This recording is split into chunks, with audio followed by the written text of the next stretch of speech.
ahead? You're gonna continue with this? Teddy, about Nanako. I don't want to spoil the surprise. If you want to find out, you'll have to get to me. And I can't say why, but I think you should hurry. Monitor shuts off. So I don't learn anything about Nanako. He does seem to have been expecting me to ask about her. I don't want to think about it, but Nanako may really be here.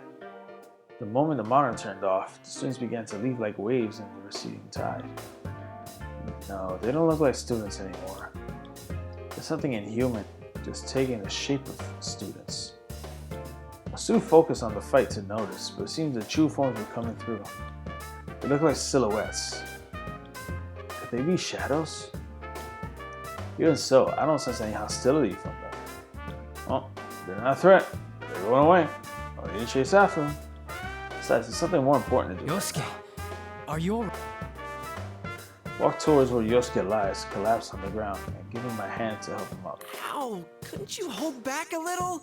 I seriously thought you were gonna kill me. The same went for you. I wouldn't have stood a chance if I held back on you. Yosuke grimaces in pain as he stands, but he doesn't seem to have suffered any severe injuries.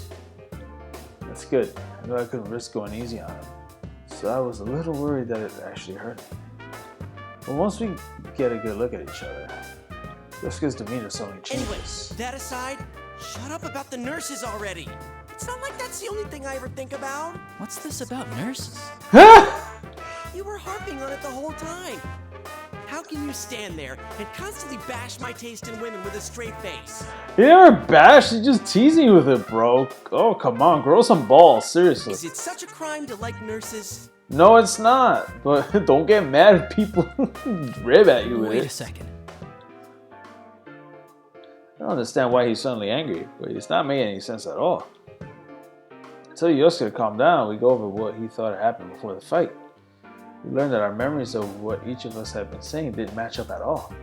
Of course, Yosuke seems to have been, well, teasing about his taste in women. Yosuke was so heated up over what I possibly said that he almost went into graphic detail, but I stopped him before things went too far. I mean, really, it's best for both of us if we pretend this never happened. But thanks to our conversation after the battle, I've come to realize something. If we'd been hearing each other say things neither of us had been meaning to say, Yosuke, let me ask you something. Is it true that Nanako is here in this world? She is? Yosuke's at a loss for words.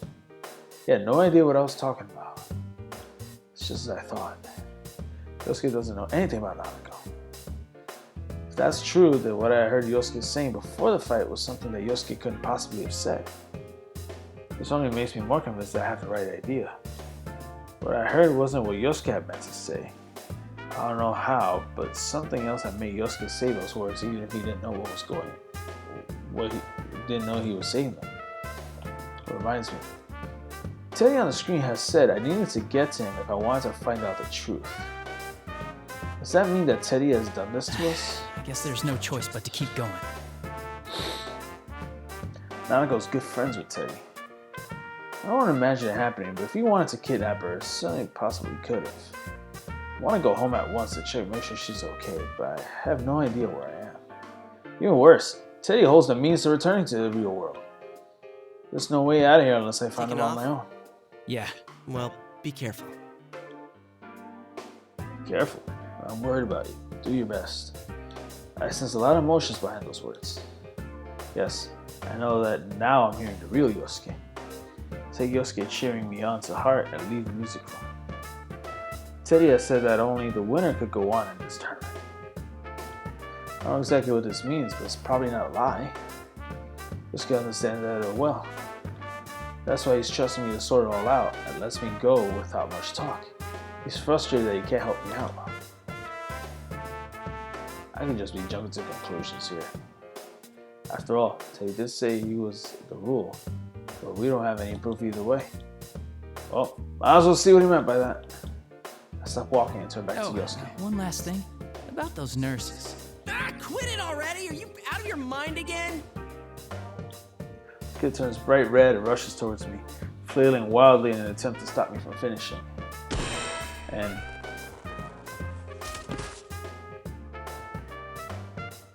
There's a painful sounding noise as he runs into something invisible and slowly slides to the floor.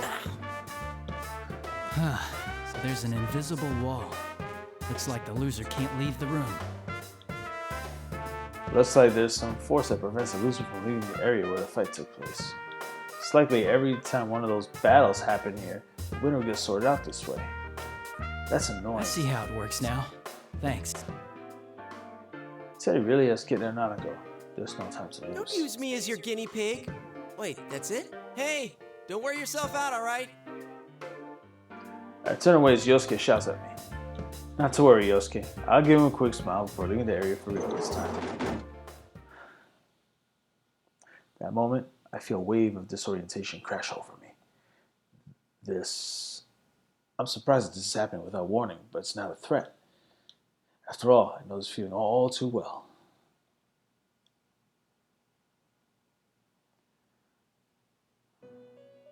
God. Welcome to the Velvet Room. Are you gonna give me a drink, Margaret? Really? Like, come on. You just like I just had a fight with my boy. You won't even offer me a glass of wine, not even a glass of Hennessy. Like, come on now. Throw me a freaking bone here. I've been leaving the music room, but now I'm sitting in the Velvet Room for some reason. No drink on hand though. Margaret greets me with her usual smile. This room is truly mysterious. But why was she suddenly like this?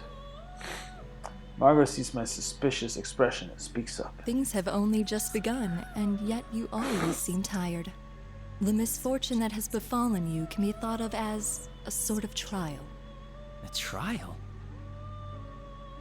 I want to know the details behind her words, but I know that she won't answer me even if I ask. The inhabitants of the Velvet Room never reveal everything. That's because they can only watch over the choices their guests make. Margaret's smile broadens when she sees that I don't intend to ask her anything. Indeed. I am an observer on your journey. I would do nothing so thoughtless as to force you to make choices. You do not need such provocations. I already know that you shine brilliantly enough. The shine she speaks of. Could it be about my ability to use personas? Yes, that is part of your brilliance. Personas are masks of resolution, strengthened by controlling one's heart, by forming bonds. You understand this well, don't you? Yeah, that's how we all fought up till now. Yes, indeed. But one's heart is intangible. It cannot be seen and cannot be felt. When polished, it releases a strong light unlike anything else. But it can also be clouded by trivial things. Have you ever felt that way?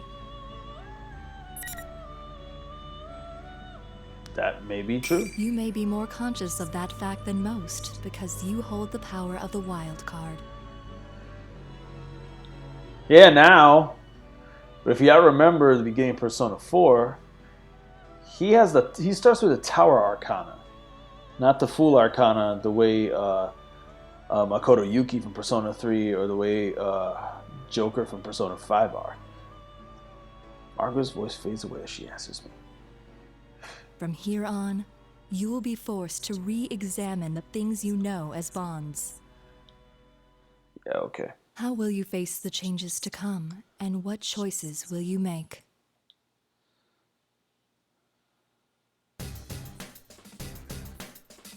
When I open my eyes again, I'm in the school's hallway.